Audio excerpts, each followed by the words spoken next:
Hello, Off-Season After Dark fans. Mike Huesmann here. Glad to have you with us for episode 7. And we jump back into the Power 4 after 2 weeks of G5 conferences. We are very excited tonight to have Zyler Buchanan with us from Broadway Shuffle to talk about Red Raiders, Texas Tech football, a team that's been generating a lot of buzz for many good reasons. And, this continues our tour around the conferences, so to speak. So after this one, we are an SEC-based network. I will have an SEC person on who is not a regular of the show, but this is the third of our 4 major conferences, and the one where we certainly have the most parity going into this season and the most teams who will be able to compete for a conference title. Zyler, glad to have you here. Tell the people a little bit about who you are, what you do, and where they can find you on socials. Yeah, Mike, thanks for having me. Me and my buddies run a show called the Broadway Shuffle. It's a Texas Tech Center podcast, but we do a lot of stuff around the Big 12, obviously with a huge Texas Tech slant. But really where I love diving in is numbers on the conference. What does the Big 12 look like as a whole? How do all the 16 teams stack up? It's really kind of a fun project for me. I love analyzing a lot of this stuff. Texas Tech obviously provides a ton of content, but covering the Big 12 specifically is something that I really enjoy. Awesome. That's great. Yeah. So how long have you guys been doing your show? Lifelong Texas Tech fan, but we've been doing our show since last year. So we've covered, everything from almost losing to ACU to the insane portal haul of this past December and January. It's been a wild ride. Content creation is crazy, but this is such a fun space. I'm super happy to be here. Really, really excited to get into some of the stuff we're going to talk about tonight. And just continue growing and expanding our show. You lived through the Matt Wells years like I lived through the Will Muschamp years, so I can survived would be a better word, maybe not lived. I don't know if anyone truly lived during the Matt Wells era, but you felt a lot of things, I guess. Absolutely. Now, our listeners out there, they can find you on our Twitter and YouTube, the 2 best places to find your content. We're on all, Apple, Twitter, Spotify, all that stuff, but mainly the show is on YouTube. And then we do a lot of our stuff on Twitter. If you want to follow our Instagram, Conrad will send you a bunch of Texas Tech content into your story feed. But main places are YouTube and Spotify if you really want to hear what we're doing. Most of our stuff is in video and audio form. That's good to know. I know we have a few Spotify listeners, and I myself am not on Spotify yet, but was thinking about, adding some of our stuff there. Texas Tech, obviously, a team who's been generating a lot of buzz this year. So in this offseason, we recently saw, top recruit Felix Ojo committed there. As a native Minnesotan, one of the guys I was really excited to see where he ended up would be Cole Wisniewski, safety from North Dakota State. Sure. Why are the Red Raiders doing so well this offseason, both in the portal and recruiting? Yeah, I think it would behoove me to not mention the impact that NIL and revenue sharing has had for Texas Tech. They've obviously committed to that at the highest level. Cody Campbell is never far from the headlines, and he's kind of spearheaded that. But it's not just Mr. Campbell. There's a lot of very wealthy donors that back the Red Raiders that aren't nearly as in the limelight as he is. So, Cody gets a lot of the attention and a lot of the praise, and rightfully so. But there's plenty of other people behind the scenes, and that's a huge part of it. And with that became a new, $280 million facility. It's the largest continuous football facility in the entire country. It's massive. It's nice. I've toured it on several occasions, and it really is unbelievable. I know that helps, but truly the NIL and the revenue sharing, that's been a huge part of the way that your staff has created aggressive compensation packages is the best way I could describe it, to go out and get the talent that you need.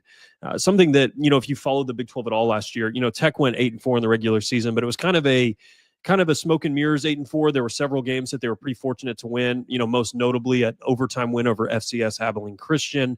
A lot of really close games. They were 6-1 in one score games. So there was a lot of improvement that needed to be made on this roster. It wasn't just taking an 8-win team and trying to then take that to a conference. It was really closer to a 6 or a 7-win team and trying to do that. So you had to take a lot of steps in order to get there. And I think they did a lot of that in the offseason.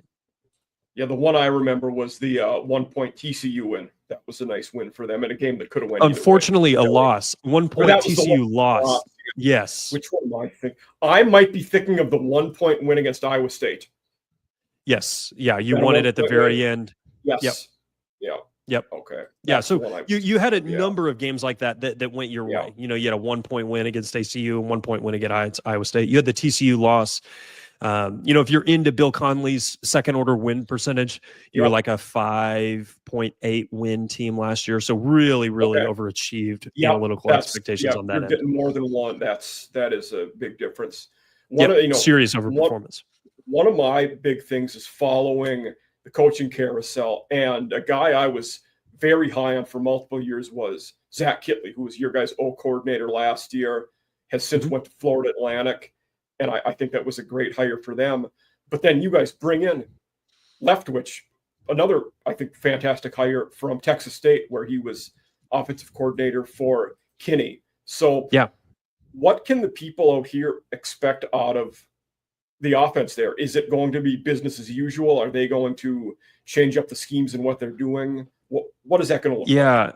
Yeah. So, you know, most of the coordinators since Kingsbury have had some sort of air raid flair. Even, you know, David Yost during the Matt Wells era, that was probably the farthest departure. And Kittley had some elements of the air raid. You know, Leftwich is kind of in that tree, but he's really more of a Bryles disciple, not necessarily under Bryles, but that tree. He runs a version of the veer and shoot. So you're going to see a ton of, you know, choice routes on the outside and extremely wide splits with your receivers. You know, I was watching a breakdown. Wesley Ross did a really good piece on Substack, and you'll have guys lining up as far out as the sideline marker. Okay. They'll be way out there. So that's gonna look different when you run a lot of 10 personnel. But it's going to be a little bit different. It's, you know, every offensive coordinator says that they're going to come in and make the offense simpler and let players make play. You know, everybody says all of that hoorah. But really the choice route concept, which he says he's going to run, you know, 15 to 20 times a game, is a really simple concept. And you're going to be seeing that a lot. I think that, you know, I don't want to spoil any of our QB rankings, but I think that plays a little bit more into Baron Morton's strength. I don't know that he's an elite processor of the game right now compared to some of his peers. He's got strengths in other areas, but that's not an area where he's shown elite capability yet. And so I think a simplified offensive scheme could help him, but we'll see. You know, you never know how a scheme's going to fit a player until you see all 22 guys get out there in August. So we'll find out. Everybody likes to think that their next coordinator is better than their last. Everybody loves to hate on the offensive coordinator. So I thought Kittley did a great job. We'll see if Leftwich is up to the task. He's young, so we'll see. Yeah, and so is Kittley to that point. But you don't get the job Kittley did, and you don't rise as fast as he did without being good and well thought of. Leftwich is also a guy that's risen fast, though, to his credit. So he absolutely also a young guy, like you said. So I think we'll get into our usual now we usually start off by talking about coaches of the conference and going through ratings. So in our G5 ones, I have done the rankings for those in my writing with Mike Farrell Sports. For our power ones, they're out there. There are a lot of places, so I'll critique them, you know, more than making my own. But I'm going to show, this is our list, and College Football Report is where I got this list, so give those guys credit. But in looking at this list of Big 12 coaches, and I may have my own ratings that I did, this was one of the toughest conferences for me, along with the ACC was tough too. But there are a lot of coaches here that I think are pretty good. Like, there might be guys here who were 4 or 5 that you could make the case for the guys at 11, 12 to be there. Like, there's a lot of interchanging, I think. I feel like this list has Whittingham Campbell at 1 and 2. I think that's fair. Personally, I had him flip-flopped. I had Campbell 1, Whittingham 2. Some people might have Dillingham there after last year. I want to see more out of him before I put him that high. He had a 3-win season the year before that. Totally. And then in the third place, you know, I put Chris Kleiman at 3. He's been ultra consistent since he's been at K-State. They've been a tough team to play against. What do your top 3 look like? in the Yeah, conference here. I think it always, sometimes when people talk about coaching rankings, one of the big discrepancies is what are you actually grading on? Some people say this coach is better or this coach is better. And it's, what are your criteria? And I think for me, just skins on the wall and proven experience and consistency weighs a lot more heavily than what have you done for me lately? Okay. If you're looking at 2-year trajectory, Kenny Dillingham's got the brightest future because, the jump from 3-9 to Big 12 champion is massive, and it's only going to go up from there, right? If you're an ASU fan, you'll never regress. So for me, Kyle Whittingham, Matt Campbell, Mike Gundy, that's probably how I would rank the top 3. I think you can debate the order. I think Whittingham and Gundy really have a case. The sad thing for Gundy is just the last several years have been really disappointing. So it's hard to think of. I'm probably too harsh on Gundy. I rank him probably lower than anybody would. And it's because the way I view it, he's been so bad at identifying quarterbacks the last few years that I think it knocks him a little bit. Like that's been a massive blind spot for them. Absolutely. And, the other thing, though, is one of the things that I really think elevates a coach is, that first staff is really important, but how good are you at replacing with your second coordinator and your third coordinator and your fourth coordinator? And I think there's something to be said for retaining talent, but ideally your head coach is identifying people that are good enough to then become head coaches. I think that's something that is a mark of a good coach who can identify coaching talent. And so in that respect, I'm really respectful towards Gundy and how well he's adapted. He was here in, the early 2000s. The guy's just incredible depth of tenure. But I really don't think you can go wrong with this list. I think Campbell would be third for me. Just, how much of his success is Purdy? And I think you're really nitpicking because I think he's probably a top 3 coach in the conference. Yeah. But there's other factors to consider. The arguments for some of these other guys, like if I'm going to make the case for Joey McGuire, I don't think you would ever rank him extremely high on like a schematic prowess thing. I think Aranda or Dillingham would be higher in those areas.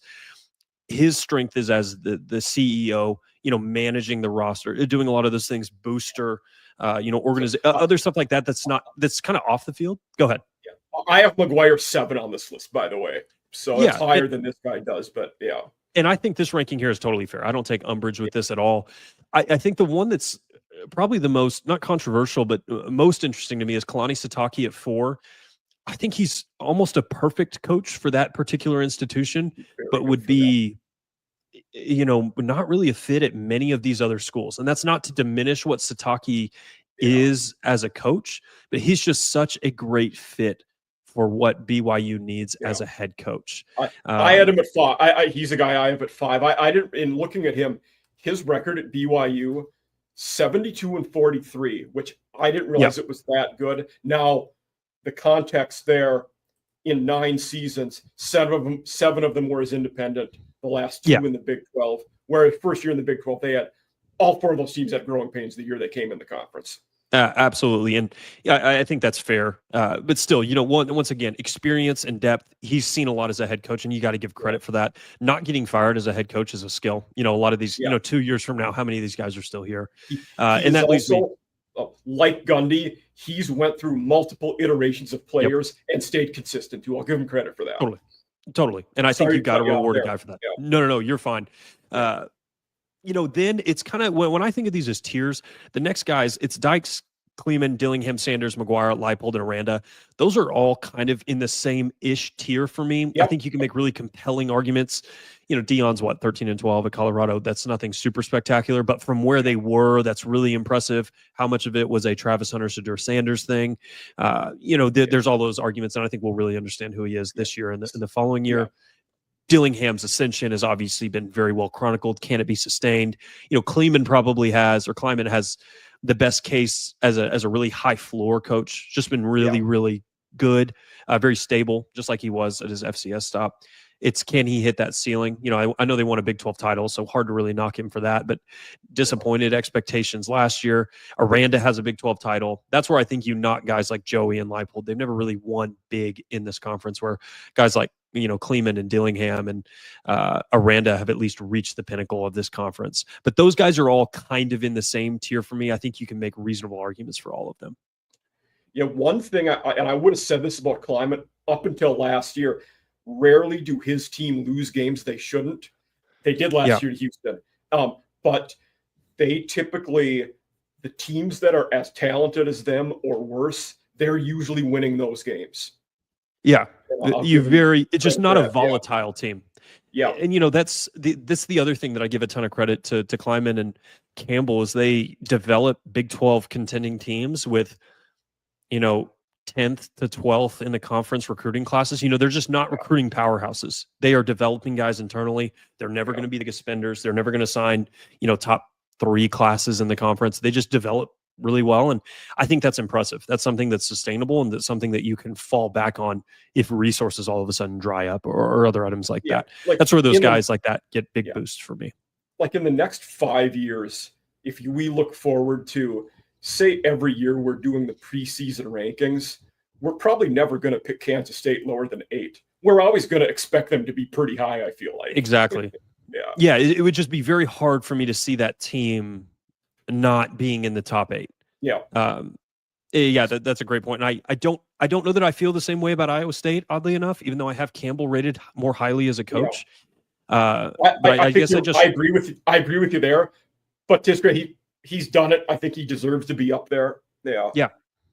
And so then, the guys, Aranda to me is so interesting because he had a Big 12 title and then he was terrible and then he was kind of respectable again this last year. It's just, it's been a very rocky tenure. I don't really quite know what Aranda is. I know he's a great DC, but his defense has been terrible. Like his defense was not good last year. Like he has the good years, but he probably gets fired the next bad year he has. That's how volatile it's been, like you were talking about. The Baylor sources that I know, Baylor was 2-4 waltzing into Lubbock last year off the bye week. And if he would have lost that game, he was going to get fired.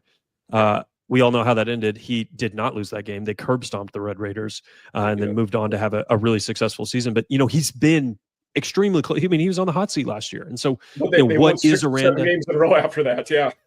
Yeah. And so he's just a very volatile coach right now for me. I think he's got a lot of upside, though. The schematic prowess is helpful, and his personality is fun if you're into that kind of thing. And I think Jake Spavital was a good offensive coordinator hire for him. A guy that had been there that you can say, you just worry about the offense and let me do the rest. And that worked well for them. You made a great point about a lot of those coaches, from Dillingham, Sataki, Dykes, McGuire, Leopold, Gundy, Sanders, Aranda. I also, they're all kind of in that grouping. I'll tell you how that ranking went out for me. So I had Kleiman 3, Dillingham was 4, then starting at 5, Sataki, Sonny Dykes, Joey McGuire, Leopold at 8. I had Gundy at 9, which is probably too low. I don't like it, but I'm not changing it now. What have you done for me? Sanders at 10, Aranda at 11. And I can't believe we're in a state or a conference where I have Willie Fritz at 12. He's a fantastic head coach. They struggled year 1. He's been really good everywhere else he's been. And I think they improved quite a bit this year. I'm not saying they're going to win 8, 9. They're going to be a lot better this year, though, as a team. I think so, too. And I think, one of the things about Fritz and the spots that he's been at beforehand, being at Tulane, being in the most resource advantaged program in a conference is helpful in building. And I think Houston sits near the bottom of this conference as far as resources allocated to football. And I think that makes his journey harder, but I believe in him as a coach. It would not surprise me next year if he is in that tier that we just talked about. And I know I didn't mention Sonny Dykes. Obviously he made the national championship and then missed a bowl game, but still making a national championship has to count for something. I had him at 6. Yeah. And it's odd. We were talking a year out from a national title. They miss a bowl game. If they'd been bad last year, we would be talking about Dykes on the hot seat this year. But they had another good year. So, and some of the numbers I, in breaking it down, looked at, from all these guys being so close together, talking about, in the last 3 years, Mike Gundy's 1 game above 500. Lance Leopold, who took over the worst power conference team in the country, he's 2 games above 500. Dave Aranda's 1 game for his career. Dion's 1 game above 500. So all of these guys are hovering in that 500 area over the same sample size. Meanwhile, Sonny Dykes is 27-13 in that time. And he was good at SMU and La Tech as well. And not many people have been good at La Tech since then. So give credit for winning there. Yeah, those are excellent points and well taken. When we move on to those other guys, I think, to me, I put Rich Rod and Scott Frost above Scott Satterfield and Brent Brennan.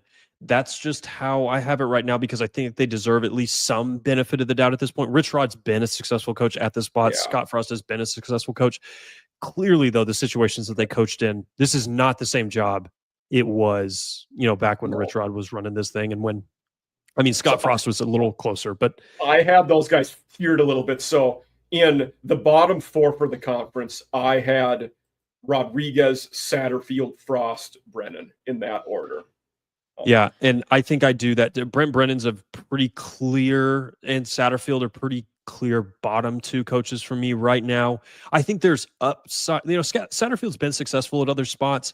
Brennan had San Jose State's not an easy job.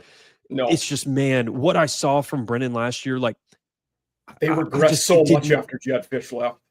It did not seem like they really knew. There was that press conference kind of in the middle of the season with Brent Brennan when they removed their offensive coordinator. They said, no, yeah, this was always the plan. He was going to relinquish play calling duties halfway through the season. It's like, there's no way that was the plan. In what world do you hire an offensive coordinator for half a season? It was just, it seemed Babers, a former longtime head coach at the FBS level. Yeah. It seemed unorganized. It's not that Brent Brennan doesn't know what he's doing. That was just a really hard season to look at and say, yeah, let me rank you above somebody else. And his new O coordinator is Seth Dagey, former Red Raider, and was at Marshall this past year as O coordinator. Great coordinator. Oddly, my fun story on Seth Dagey, my brother played with his younger brother who played at Bowling Green. But Seth Dagey used to come out to their practices, and he would get on the 50-yard line, and he'd get on one knee, and he'd throw the ball through the upright, man. He just had a cannon of an arm. I just remember being amazed at that as a junior high kid. But yeah, rooting for Seth Dagey, all-time underappreciated Red Raider, and I think they'll be significantly better this year, because I don't know how it gets worse than what it was last year. Team with the most regression in SP Plus last year. And I think Ishmael really that much. Oh yes, it was a disaster. I didn't realize it was historically bad regression like that. Okay. Oh no, just for the 24 season, not of all time. Yeah, that's what. Yeah. So very, very tough season for them. Satterfield's a guy you had mentioned some good points with him. He hovered right around 500 in his 4 years at Louisville. Ended up a game above 500, but his first year was his best season, which I don't like to see. Yeah. He was fantastic at Appalachian State. A lot of coaches have won games there. They've had a few recent ones that a lot of guys have won there. And in 2 years there, he's yet to make a bowl game. I like Sorsby. I'm excited to see him this year. But if they are not good this year, it might be curtains on Satterfield at Cincinnati.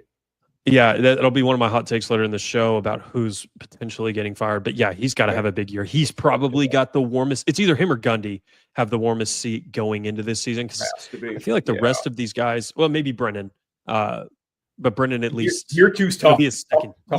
Yep. So that's kind of. Yeah, we'll see about that. But yeah, overall, pretty good coach rankings. I don't think there's anything that's just egregious here. I think you can make a reasonable argument for all of this. I didn't have anything that really, really bothered me about how they ranked this. How do you feel about, let's focus a little bit with Rodriguez and Scott Frost. Going back to schools they had a lot of success at before, then they took bigger jobs. Let me phrase it this way. In year one, who do you think has more success? I'm not all the way finished with my West Virginia preview, so I don't know that I can give the full answer on that. I actually think Frost has a chance, but it'll be almost the exact same equation. Do they figure it out at quarterback? And I know it's a tired trope, but you look at Utah last year, you look at Oklahoma State last year. It doesn't matter how good the offensive line is, how good the said skill talent is. If you don't have at least average quarterback play, it is very hard to be good in this league. It is. And that's what it's going to come down to. Who maybe gets luckier there or is a better developer. I think that will go a long way. Scott Frost has some pieces at UCF. That is not a barren roster. They were able to maintain a lot of that 23 class that was really good. So they've got some redshirt freshmen that are coming up. I think there's a chance that UCF surprises this year. They're if I had to pick a team in the bottom 4 of projected Big 12 standings to maybe make the title, a la Arizona State, they'd probably be who I'd go with. So I think I'll probably pick Scott Frost. Okay.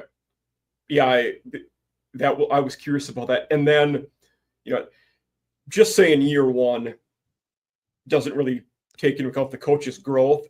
If we're having this conversation after year 3, who do you think has the best 3 years span at their new school between Rich Rod and Frost? No, I do like Rich Rod. I do not like the hire of Alex Grinch as a DC for Scott Frost. Yeah. That one bothers me a little bit. It's been a while since Alex Grinch has, made a defense that was better than the sum of its parts. So I don't know. He had a couple good years, but then they regressed a lot in a lot of ways. And too, how much of that was USC not having, the right guys on defense, but it was the same thing at OU. So I don't know. I think I probably would I'm betting on UCF as a program more than I'm betting on West Virginia as a program, even if I like maybe Rich Rod a little more than Scott Frost and his staff. Okay. And I agree with you with the Grinch hire. I will say Frost did decent with some of his other hires. Sean Clark, the former App State head coach, is the O-line coach. Mark D'Onofrio is his linebackers coach. He was, Wisconsin, Houston, and Miami guy. So there are some of those coaches I like, but the Grinch one kind of surprised me. And if I would go for the 3 years, I'd probably lean Rich Rod because he wins everywhere. He was good at his last spot. Yes, he didn't get fired. He took a school and helped them transition to the FBS, which is not easy to do. And absolutely, he was phenomenal at West Virginia the first time. Obviously, struggled at Michigan. He was solid at Arizona. Had a career-winning record when he was with the Wildcats, and then goes to Jacksonville State, where they were not great in the FCS. Wins 9 games his first year. Then they make the move up. So he's one of those guys. Rich Rod has proven enough to me where I'm not going to doubt him, would be a way to word that, I think. Yeah, absolutely. And I think that's a very, very reasonable case. Yeah. Okay, let's any other takes you have for this list, or should we move on to the QBs? Man, I think we can go to the QBs. It's a fascinating list of coaches, and I think a lot of these guys are going to return. I only think one person here maybe gets fired, and I think it'll be someone between Brennan, Satterfield, and Gundy. But all of those teams, a lot of these people have to win some games. And so I think two of Satterfield, Brennan, and Gundy win enough games to give themselves another year, but somebody's going to draw the short end of that stick. And I was having this conversation about Gundy. It had initiated with Lincoln Riley, but Mike Gundy, does he get fired, or is it, Mike, you've been here forever, we'll let you leave on your own otherwise? And that might be what it is. It might be you can go out on your own terms, but really it's our terms. He's got several million reasons why he shouldn't do that. But I know his buyout's restructured to make it more manageable, but entering house revenue sharing, it's going to be, do the Oklahoma State boosters have the appetite to get rid of Gundy, or does it, invest into the program and see if Gundy can? So I don't know. We'll see. He's on shakier footing than he's ever been in his entire career. So we'll see.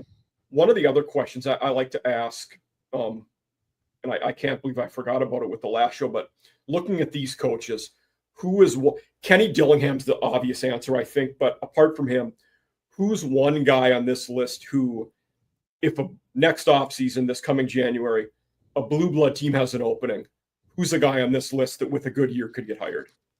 Man, I always go Dion.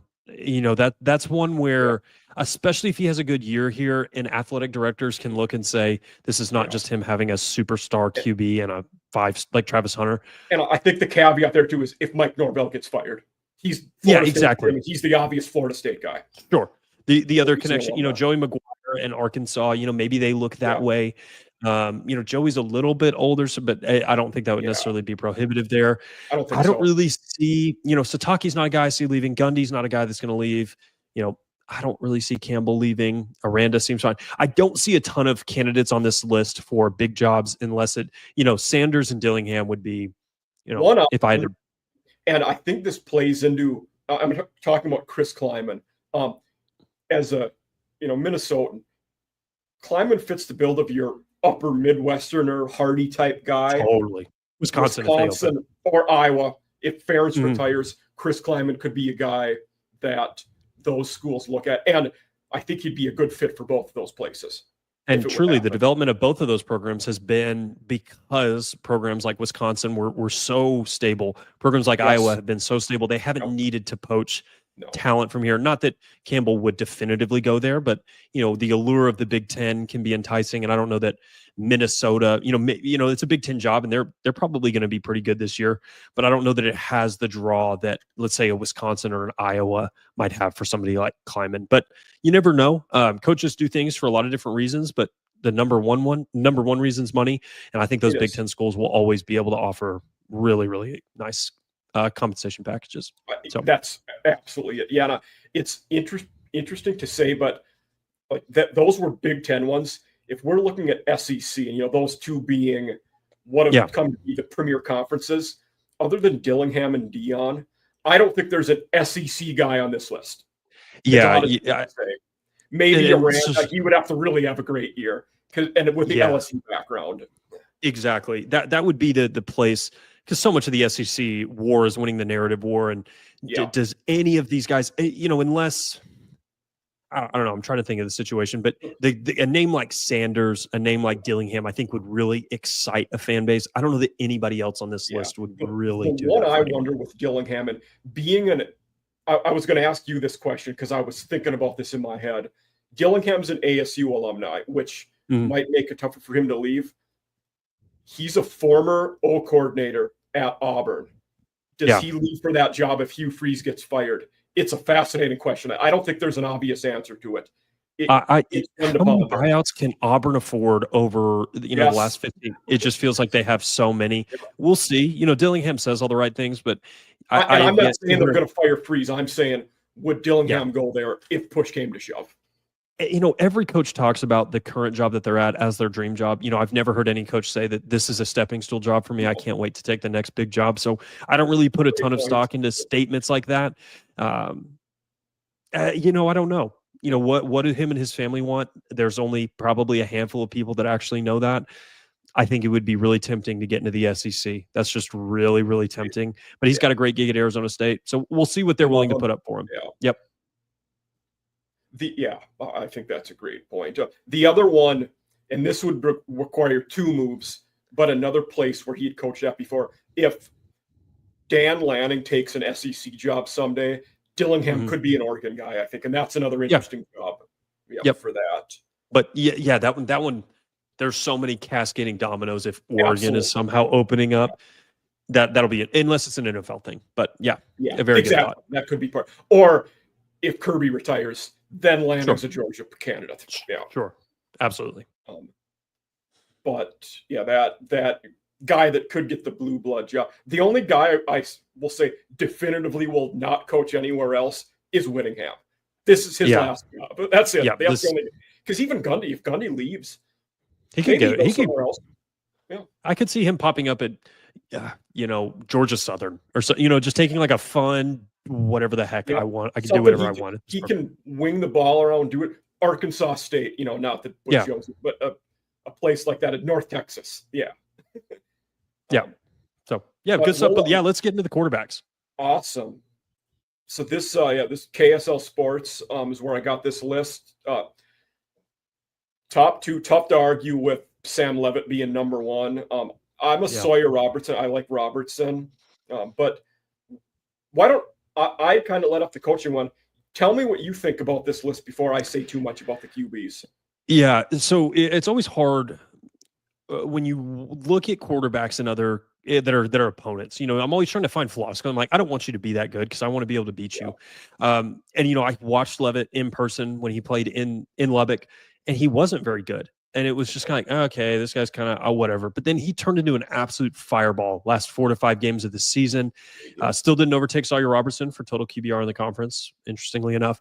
But, as I've watched the guys, I had the same thoughts where he's not a perfect passer yet. He's really athletic, great runner, great at extending the plays, loves Jordan Tyson. He's got a great weapon down there.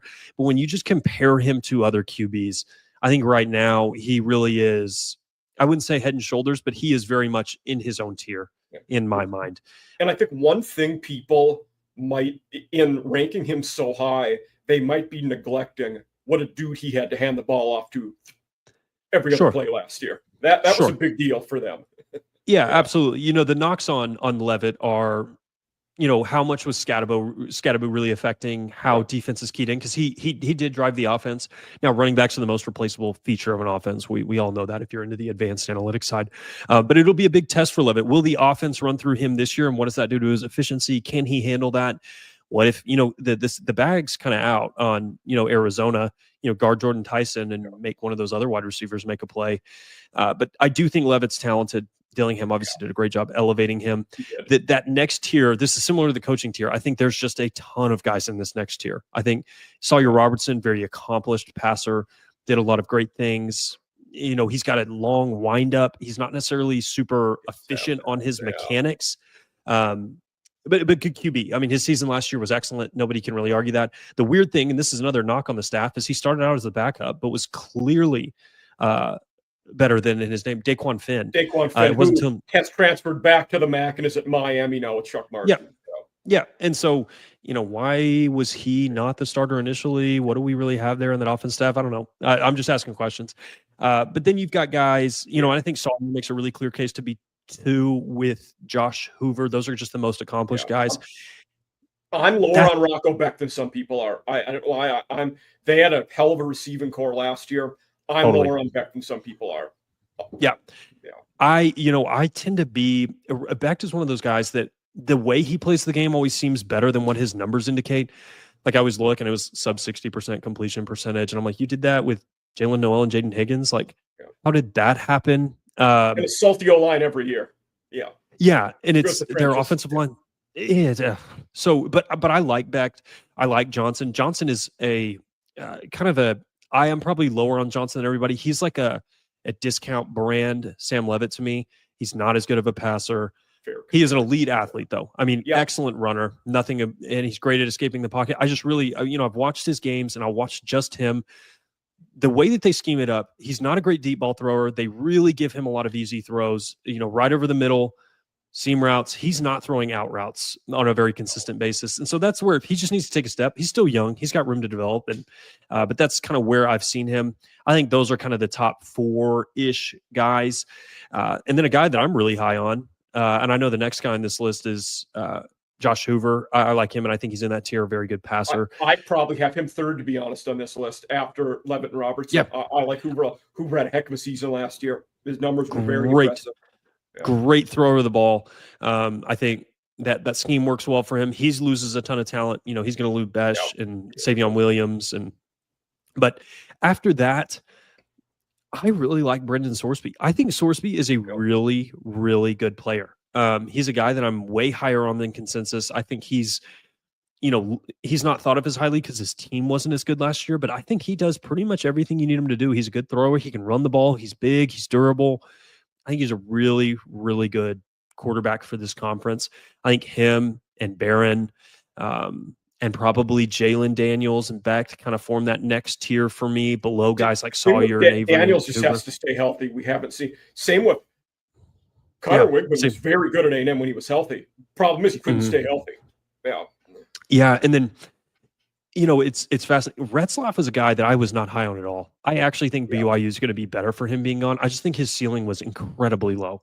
And I know what is, the most popular guy on the team is the backup quarterback, as the old mantra goes. But I really just thought he left a lot on the table. I think he was nowhere near the top 8 in this conference. I just didn't think highly of him as a quarterback, and I think they've actually got more upside with him out of the picture now. You got guys like Baron Morton, who, had a good season. I think the efficiency numbers are tough. The yards per attempt, yards per completion, the QBR.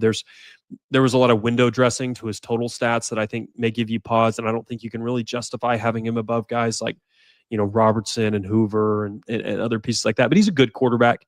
He can win you some games. And then Jalen Daniels, like you said, he's just got to stay healthy. And I think he's a better thrower of the ball than Johnson and Dampier for sure. If you're looking at some of these dual threat guys, I think he's actually a pretty good thrower of the football. He's just got to find a way to stay on the field and be healthy. That's really his biggest thing. Dampier's an interesting one to me because you transfer from New Mexico. For those of you out there that didn't know, threw for 2,700 yards last year, 12 touchdowns, 12 interceptions. Very mediocre there. Ran for 1,400 yards and 19 touchdowns. So insanely productive. Yes, and anytime near the goal line, he was tucking it, and it worked out well for them. That was the best season that program's had in years. So much so that Mendenhall went home and took the job at Utah State. But teams in this conference will make Dampier beat him with his arm. Can he do that? I don't know the answer to that. And I think, I don't want to get too much into the Utah preview. He does not have a good crop of wide receivers to throw to. No. It may be worse than the crop Utah had last year. Oh, his deep ball he'll float it up there and he'll give his guys a chance. I mean, it was like a 30% completion percentage on throws of 25 plus or more. Just not an elite accuracy quarterback. He is, though. I mean, the Big 12 has some elite dual threat athletes. When you look at Daniels and Johnson and Levitt and Dampier, I mean, those are going to be top 10 in the Power 4 as far as scrambling ability. Elite athletes, and he is David Jackson's very a good scrambler too. Yeah, absolutely. A guy that's maybe a little overlooked, but Dampier's electric in the run game. And if that's how they're going to use the quarterback, it's hard to factor that in all the way with his rushing statistics. I just don't think of him highly as a passer yet. Yeah, like a little bit later, we'll get into some college fantasy stuff. Dampier's a fantastic fantasy player because you're getting 6 points of rushing touchdown. Yeah. And he's going to run the ball a ton. He's just going to tuck it and run all the time. One guy I want your take on from this, Caden Salter. He was great at Liberty. We knew he'd hit the portal and end up as a starter at a P4. I like Salter. I like Colorado. I hate the marriage of those two under the offense they ran last year. He is not a fit at all for the offense they ran last year. Presumably they will change it to accommodate him. They have to, otherwise it's not going to work out. Yeah, it's almost the Caden Salter question is really, what do you think of Pat Shurmur as an offensive coordinator, and how well do you think he can adapt to this grouping of skill position talent and quarterback? Caden does some things well, but you saw, when he had a coordinator change up at Liberty, it went very poorly for him last season. He was talked about as a high draft pick, and then coordinator change, and he did not do well with that. So I think he's very system dependent. Agree. And like you said, what can Shurmur do for him? That we'll find out. And I was Fafita's an interesting one. 2 years ago, he was great with Jed Fish. Last year, he had one of the best receivers in the country. They weren't very good. Which Noah Fafita are we going to see this year? I like, Ishmael Mahdi was a good addition as a running back for them, but their receiving core is not going to be as good last year just because you lose the one mega dude you had to throw to. Yeah, and I think, if you look at wide receivers 2 through 4, I actually think Arizona might have upgraded, but you do not have anybody that's nearly as good as T-Mac last year. I think Fafita, I'm open to him being a lot better just because I think the offensive scheme was so bad last year. Like, I don't know which one of these quarterbacks would have been good in what they were trying to run last year. It was non-cohesive. It didn't work as a system. So I'm open to him being a lot better, and you've seen him be really good. And so I think that's a benefit, and that pushes him higher. Like for me, I have him higher than Weigman. I have him higher than Salter. I have him higher than Markial or Jackson or whoever Oklahoma State has. I like Weigman, but I have him higher as well. And I will say for the Arizona, if in fact we have any Arizona Wildcat fans listening here, I'm not optimistic about that. But the last year, you talked about Daggy being Arizona's new O coordinator. When Marshall made a QB change last year and Braylon Braxton went in, if they run that offense, Fafita's a very good fit. So the offense Marshall ran when they were winning games and won the conference last year, Fafita's a good fit for that. Yeah, and my questions around the Arizona offense revolve, more, the QB is a question, but the tackle position is a huge question mark. What does the offensive line look like? What are they going to do at some of these defense? Those are the questions I have more about Arizona than a Fafita resurgence would not solve all of the problems that the Arizona roster currently has. Certainly not. And they did go out in the portal and get some guys, but and some guys from major schools. They didn't get a lot of guys that were starting and really successful in other big schools either, though. Yeah. So, and it's just we'll see. We'll see what happens there. I'm open to them being better this year. I think they've got a higher ceiling than some of these teams down here at the bottom. And I know it's on a team preview, but we'll see. I think Daggy has to do a lot. He has to be excellent and in the 95th percentile of what you hope he would be in order for them to really have a good season. One thing our viewers out here, will want to know with. Obviously, Jake Retzlaff is on this list. He's gone from BYU now. What are your takes on who will that starter be now? We've seen Bourget transfer from Western Michigan is there. Yeah. Bear Bachmeyer will be a freshman. Have you done your BYU preview? Might be. Yeah. And I had the number 2 pegged as McKay Hillstead before the Bachmeyer transfer. That's who it's just going to be so hard for Bachmeyer to come in and do you supplant those guys with, you didn't do spring ball. You're going to beat those guys out with the summer and a fall camp. That seems really hard for me to believe. I like the talent, but there's a reason Stanford didn't keep him. I like what Andrew Luck's doing over there. I think Hillstead's got the inside track, but I would say inside track at like a 40% favorite. I won't be, I think you would make the field a bigger favorite than him individually. That's at least how I see it. What do they got? They have Trayson, the kid named Trayson. His name escapes me. But he was the one that was at Western Michigan that I mentioned. Yeah. So he'd been at WMU for 2 years. Then was at Baylor last year, or at BYU last year, excuse me. Yep. Didn't play. In fact, and his brother, Trenton, was the former Arizona State player who is now, I believe, a grad assistant at Arizona State and coaching. Yep. So nice reference. Yeah. But QB wise, we get a lot of different like SEC, ACC. A lot of the guys kind of fit a mold. That's not at all the case with this group. These guys are all in just the style they play, how they look. We have a lot going on with this list. Yep. And, kind of the last 4 groups that they'll talk about, you got Connor Weigman at Houston. I think he's clearly above these bottom 3 guys. There's just not enough experience with Nico at West Virginia and Taven Jackson, my presumed starter at UCF. He just didn't play a ton last year at Indiana. And then I think it's actually going to be Zane Flores at Oklahoma State, but those guys have a combined 0 pass completions as a unit. It's just, how do you rank that group higher than 16th? I don't think they'll finish there. But I was talking to a guy recently with Oklahoma State. Their QB should be Jake Retzlaff. That's where they should go. Like, that'd be a good spot for him to end up right now, really. Yeah.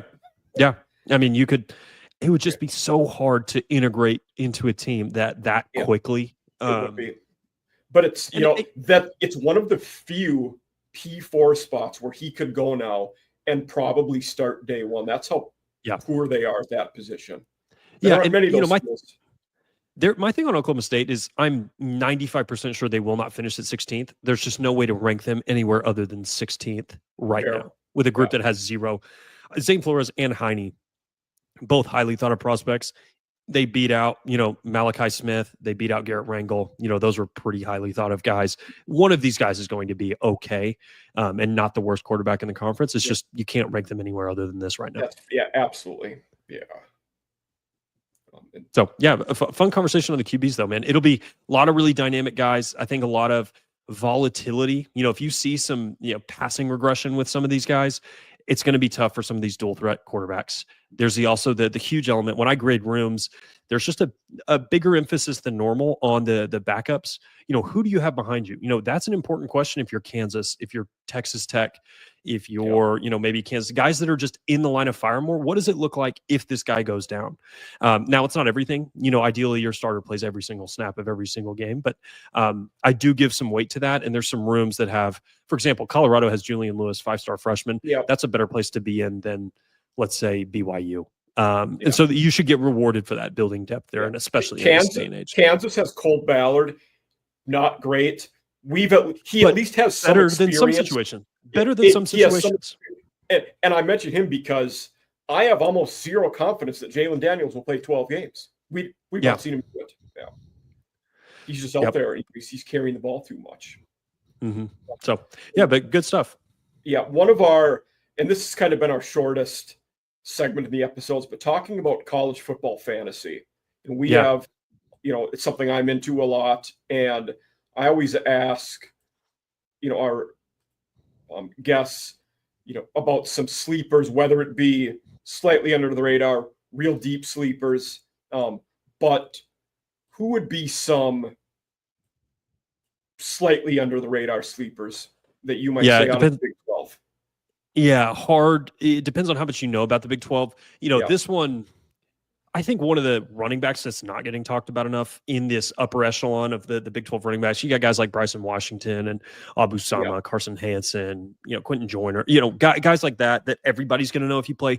Wayshawn Parker and Naquari Rogers, those are the two Utah running backs. If Devin Dampier isn't hemorrhaging and taking all of the touchdowns at the goal line, I think both those guys are really, really good players. That's somebody that I would at least look at as, if you have a strong take on which one of the guys you think is going to be the RB1. I hate this wide receiver room. I think they're going to have to rush the ball really, really well in order to be effective. And I think one of these guys is going to end up getting a ton of the workload here alongside Dampier. That'd be something that I'd be interested in, just because of how poorly I think this wide receiver room is. Okay. Another guy. I was to say my running back who might be under the radar would be Tawee Walker at Cincinnati, transfer from Wisconsin. I think between him and Sorsby, they're going to run the ball quite a bit. Walker could be the guy that is a good fantasy option because of that. That's exactly who I had. I had Miles Montgomery at UCF. Yeah. Or, I think Jaden Nixon's going to compete for that RB1 role. I just don't like the lighter. He's got good speed. He doesn't have like Devin Neal speed, and he's not big enough to carry a workload. I think Miles Montgomery's good. He was just behind RJ Harvey last year. He was. I think he's a good back. He graded out well. I think UCF's going to be in another situation. Their wide receiver room might be worse than Utah's. Yeah. They're going to need to run the ball a ton to be successful. And then Kedrick Riscano at Arizona, another guy that should get a ton of work. A deep one, yeah.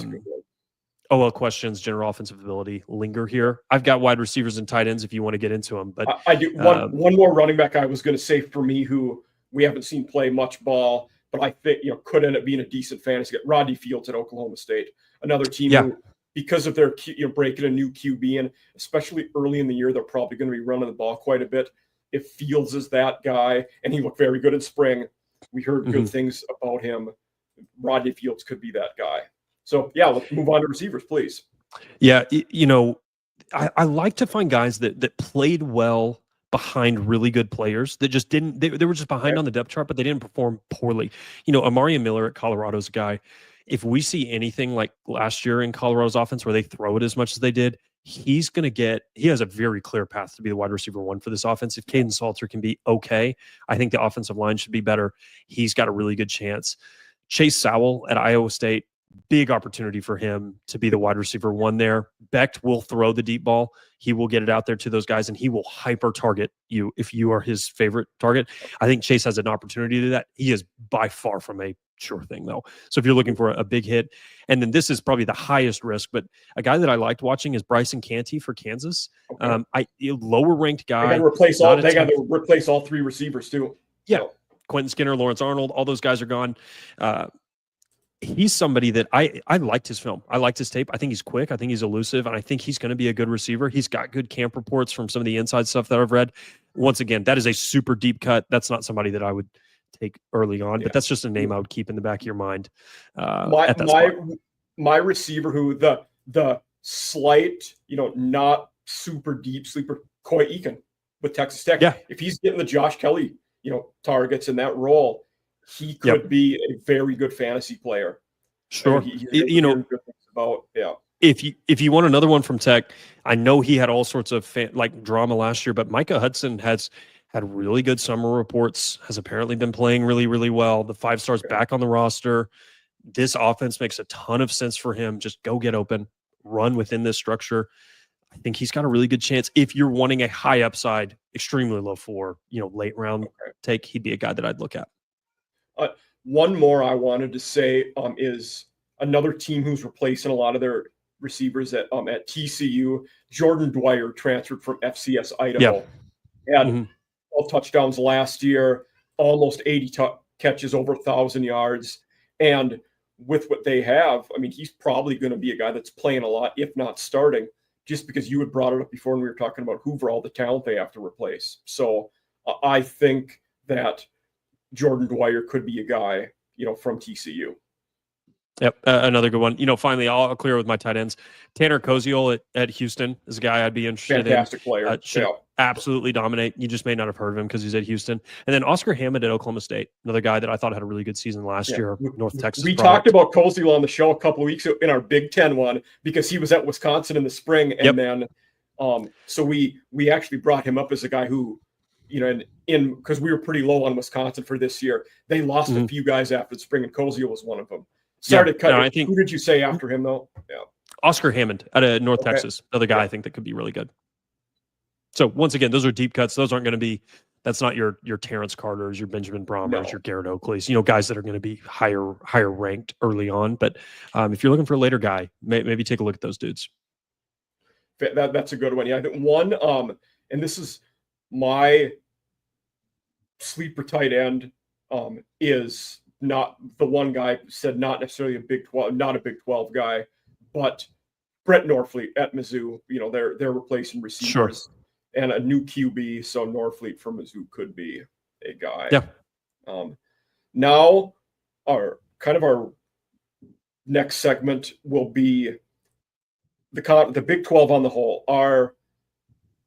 We'll talk about the conference itself and then our playoff predictions, but I'm going to put you on the spot now. Yeah. 2 teams to make the Big 12 title. Who do you think they are? And this is going to sound like a homer pick. I'm going to take Baylor. I think they've got the most efficiently constructed roster. They've got a ton of returning production. I think it's the year that Aranda can get the defense fixed. They've got the quarterback. They've got the defensive line pieces. I think they've got answers to every question that you'd ask about a roster. I'll put them in there. And then, it'll make me a homer, but I'm going to take the Red Raiders. I'm going to say that, Baylor and Tech find a way to play again for one of the longest running, conference matchups in the history of the sport. They're going to find a way to play again, and it's going to be in Arlington. It'll be Tech's first time ever there. Once again, I put that at like 5% likelihood, but that'll be my pick is Baylor and Tech. And so much of that is also who do you avoid and who do you not have to play?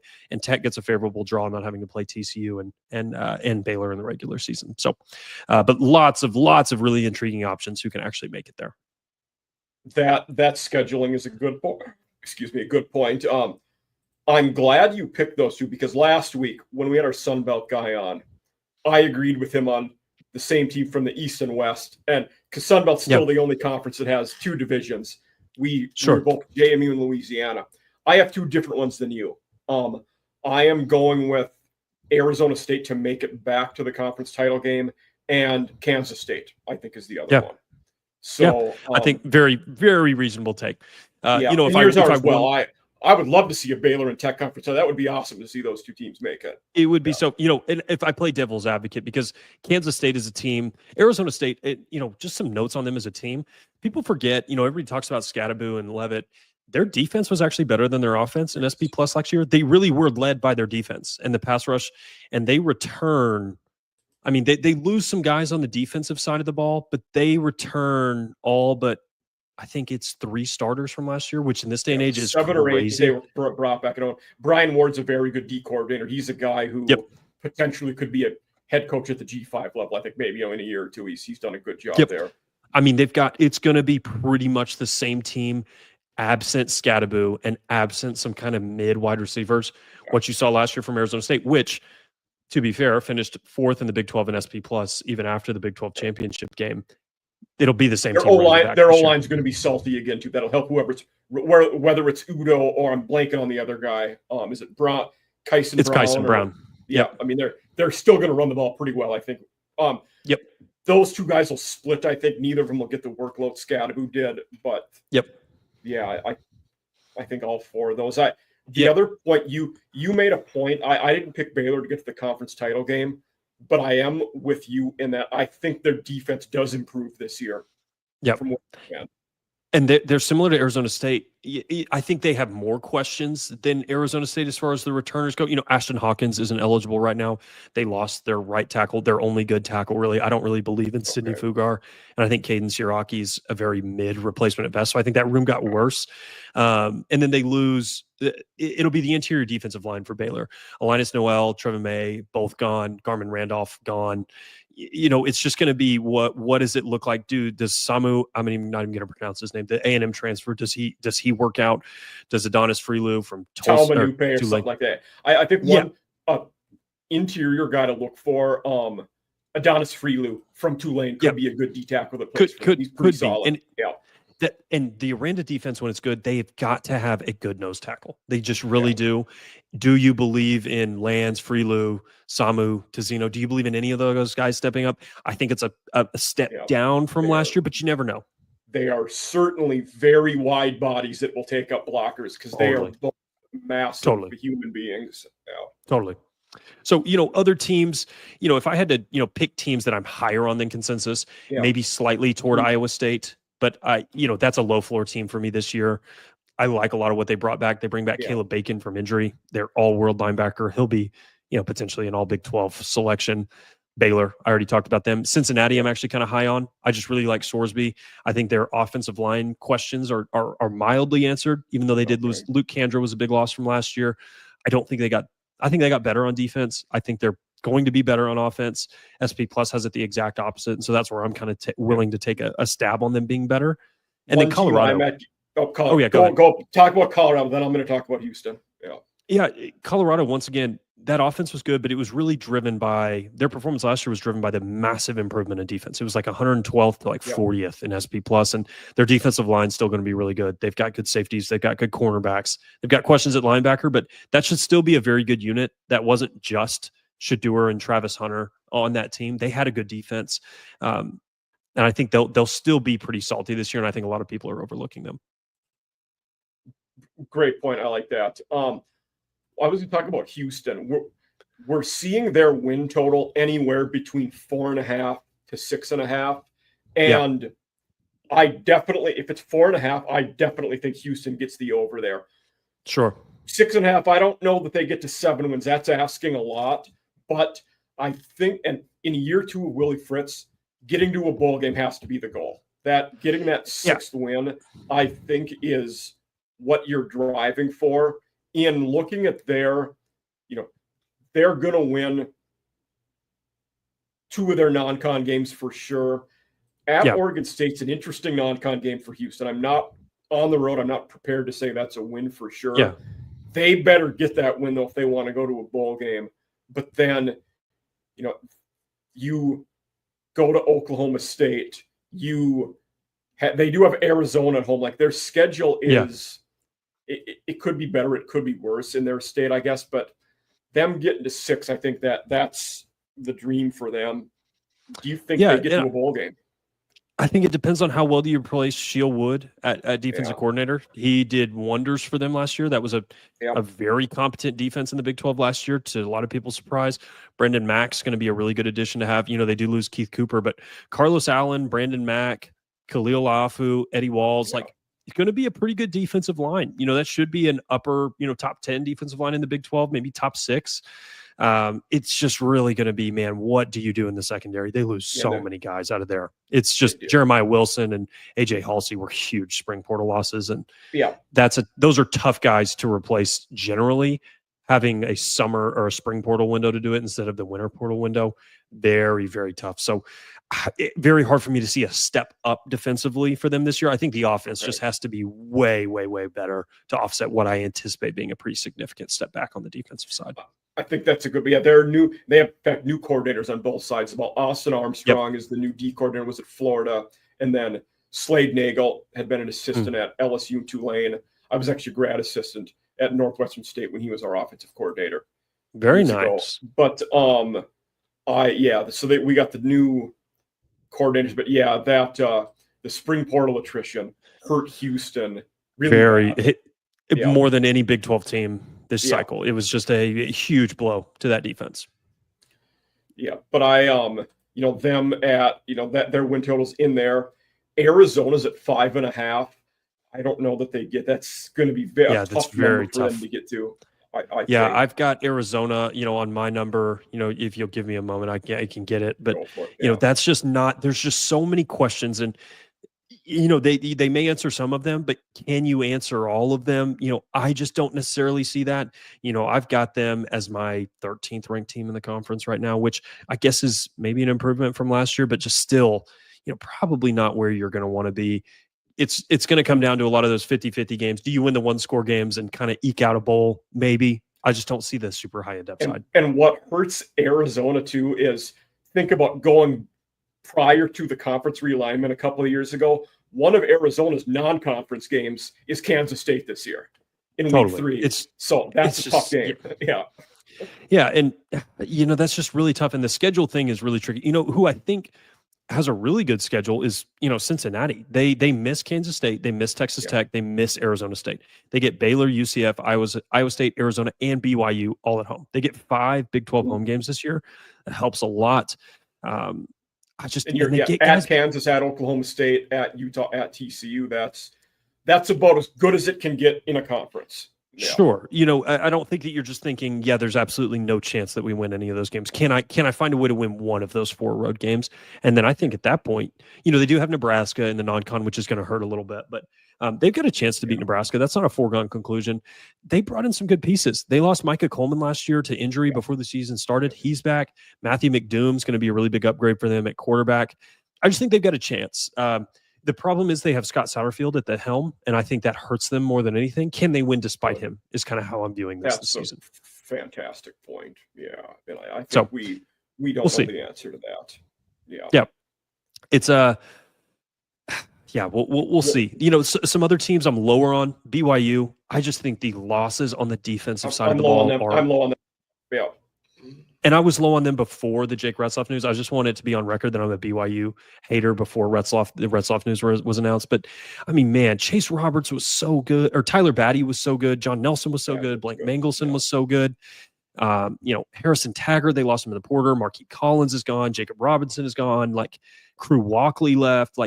They bring back, per my numbers, 3 starters on the defensive side of the ball. And that defense was really good last year. Yeah, that's And they brought guys in. Keanu Tanuvasa from Utah, that's a big ad. Justin Kirkland from Oklahoma State, big ad. And they'll develop from within like they always do. They're the toughest roster to project because they'll have guys that come back from Mission and are studs because they're 20-year-olds and they're freshmen. Yeah. But that's just a roster I am not super high on right now. I agree. I'm with you on that one. Yeah. A couple others that I had, go ahead. I was going to say, looking at, we're talking about the schedules. What's the one Big 12 non-conference game you're the most excited to look forward to this year? I'll start with mine. And I've talked about this on our Thursday night show a bit. I am fascinated to see Baylor host Auburn week 1. We might learn a lot about exactly who I was going to pick. Okay. Yeah. I think I'll if I can't take that one, I'll take TCU in North Carolina. I think that's just at least an interesting power on power game. I think TCU should be favored. They should win that game, but you just never know. And there's games that we won't think about. Let's say BYU at SMU last year. That game was played on a random September night. Nobody really thought about it, and ended up being between 2 top 15 teams in the country by the end of the season. And so there will be a game like that this year. Maybe Cincinnati knocks off Nebraska and they end up being really good, or there's other games like that you could think of, but those are the 2 best. I'll repeat the Baylor one. It doesn't get much easier. Baylor goes to SMU after that. Yeah. Yep. Tough. They're going to start off hot. I mean, they're first, and then they host Arizona State, I think 2 weeks after that. Okay. So they're going to start extremely hot. We will know exactly who Baylor is by the end of September. Yeah. And I say this because it was an interesting game in the past, but I don't expect Texas State to go to Arizona State and win.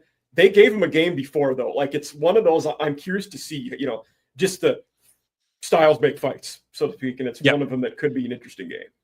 Yeah, it's, but they don't have Mac Leftwich, who's going to be the best offensive coordinator in the country if you're a Tech fan. So absolutely. That's just a big knock. But we'll see. I feel like I haven't, beaten the Tech drum much today. I think they do have, I guess I talked about them in the contenders. They've got a semi-favorable schedule here, but the thing that I look at, man, you go to Arizona State, you go to Utah, and you go to Kansas State, teams that are top 5 in odds to win the conference. That's a tough road draw. You only get 4 Big 12 games at home. There's some stuff working against you here. You're going to have to be a good team on the road, because you're also going to get West Virginia on the road. You're going to get Houston on the road. You can't drop either of those. The schedule's pretty tricky. And now with the Big 12, there's always going to be 2 teams, a la Oklahoma State last year and Arizona last year, who everybody thinks is going to be good, that end up being terrible. And then teams that you don't think are going to be good, a la BYU, Arizona State, who end up being really good. So another G5 one, I'll say about BYU, we're both lower on them. I expect East Carolina to be a lot better this year. BYU goes to North Carolina and plays them. That could be a hiccup game. We'll see about that one. If they don't get their QB stuff and, that defense figured out, could be an interesting one there. I'll ask a Big 12 playoff question. Last year, they only got 1 team in the playoffs. Obviously, ACC got 2. Do you think the Big 12 can get 2 teams in the playoff this year? And will they? I think you're going to have to.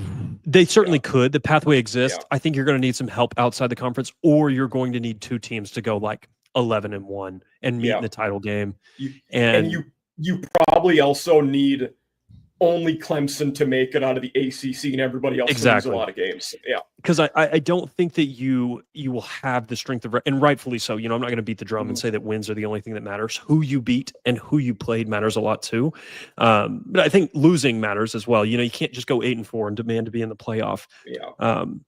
But we'll see. I just think you'll need some help. I don't think a 10-3 Big 12 team, I don't think is going to make the playoff. I think they're going to have to hit that 11-win mark. And it would be like if Baylor beats Auburn and SMU, that looks better for them and stuff like that. And it needs, you're exactly right. It needs to be, and that's something, if I'm going to talk about Tech again, they don't have the non-conference schedule that allows them an opportunity to showcase themselves. Unless Oregon State with Malik Murphy ends up being really good somehow. There's just nothing, like nobody's congratulating you on beating Pine Bluff and Kennesaw State. That's just not going to be anything that probably hurts you in the eyes of the committee. And even if Oregon State is good, nobody's going to know. Washington State was good last year. Nobody cared until Wake Forest hired Jake Dickert away. Then they cared. Exactly. Yeah. And so that's where just even playing somebody that has some name associated, even if you went and beat Virginia, let's just say a team that's going to be pretty bad in the ACC this year. They're actually one of the teams I think is going to be the most improved because their schedule. Have you seen Virginia's schedule though? The schedule is nice. I just don't know if the roster is going to be capable. I think Chandler Morris will be okay. And they got Harrison Whaley, who's a 2-time 1,000-yard rusher at Wyoming. I know. It's hard for me to see the totality, and I haven't done our Virginia deep dive, but it's just.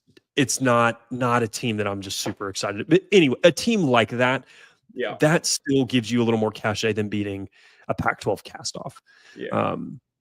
That's something working. Yeah. You avoid Clemson, you avoid Miami, and you avoid they play Louisville. And I think they avoid Louisville. And you avoid SMU. They avoid SMU. Yep. You don't play SMU, Miami, or Clemson. That's pretty lucky for Virginia. Yeah. So very fair. Not that they're going to be great. I think they hit the over on their win total is what I'm saying. Yeah. Definitely it could be a thing. Yeah. It's and that's one of the great things about this conference. I think there's just a lot of teams that can go into the season with a lot of hope. And I think that's really fun. I think if you look at some of the other conferences, successful seasons might look like making a bowl. And I think there's teams in this conference where that would be a successful season, but I know there's contingents of probably the only two. Yeah. Yeah. But there's contingents of fans, even at Arizona, that are thinking, Arizona State did it last year. Why can't we? And I don't think Mississippi State has those aspirations. I don't think that, Vanderbilt has those aspirations. It's just, it's not realistic. It is plausible for Arizona to just somehow become really good in this conference because there's, Vandy got 7 last year. One of our group questions last Thursday night was, can Vandy win 8 games? I'm a resounding no. I don't think so. Yeah. Their win total sits at 4.5 right now, and it's just and that speaks to the top end talent of the SEC, but even some of the middle class there. And I'm not going to make this an SEC pod. It's just how many teams can realistically win the SEC this year? 5. And that's not. And there may be some teams that emerge, but the Big 12 has probably 10, and I think there's only. I think it's probably impossible for Oklahoma State. It just feels like it's impossible this year. Which sounds so odd given that they won it 3 years ago. But I'm pulling up the coaching graphic just to see the team list again so we can Oklahoma State, Arizona, I don't think they can win it. I don't think Cincinnati can win it, even though they could be better. I think Cincinnati can win it. I really do. I don't think UCF can win it. Yeah, I mean, if that defensive line is going to be really good, but they were also really good last year and it didn't matter. It might be the only ones. You don't have to get that fortunate in this conference to win a lot of games. You just need to be semi better than expected for some of these teams, and you're all of a sudden in the top 4. If Houston is 6 points better than expected in SP Plus, they're now all of a sudden right there in that middle to upper tier. And it's like, good point. That's a couple big transfer portal hits. And if some of these teams take a step back, you're right there. And that's a drawback of the Big 12 is that they don't have teams that are accumulating talent at an elite level. But it also gives a lot of fans hope. And so that's one of the things that I really like about this conference. I love how close the betting odds are for everybody this year in the Big 12. It's great to look at. Yep. So our last segment we always do is, I call it a hot take, but, some people don't like that term, but, a bold, under the radar, whatever you want to call it. What's a thought or take you have going into this season that a lot of people might not expect or that they might not think about? If I want something extremely hot, like let's say less than 10% likelihood, I'll say that the Big 12 has 3 quarterbacks drafted in the first round. I think Leavitt can get there. I think Johnson can get there. I think Hoover can get there. I think Robertson can get there. I don't think that's likely. I think Leavitt is the most likely of the 3. That would be my flaming hot, very unlikely to ever hit take. If I had to pick, another one, it would be that no coaches get fired. I think there's a realistic world where Cincinnati and Arizona and Oklahoma State all overachieve slightly, and you can see the improvement and nobody gets fired. That would be my other. We had no SEC coaches get fired last year and one in the Big Ten. We might be seeing teams give longer leashes now. I think you brought a great point there. And, to be fair, I think the SEC is probably going to be carnage this year as far as the coaching carousel is going. So I'm not going to say no departures, I think. But like we talked about, I'm just saying there were none last year. I think that changes this year. Yeah, and the revenue sharing, I think, spooked a lot of people. But that would be my other, mildly warm take, is that no coaches get fired this year. I like it. Both great ones. But want to thank you for being here again, everybody. Zyler Buchanan from the Broadway Shuffle Podcast, focusing on Big 12 Texas Tech. Very glad to have you. Again, I will, for our users out there, they hopefully can, they'll see your contacts. I'll tag you in, on Twitter, YouTube, etc. But again, appreciate you being here, and everybody out there, have a great night. Thank you. Mike, thank you, man. I appreciate it.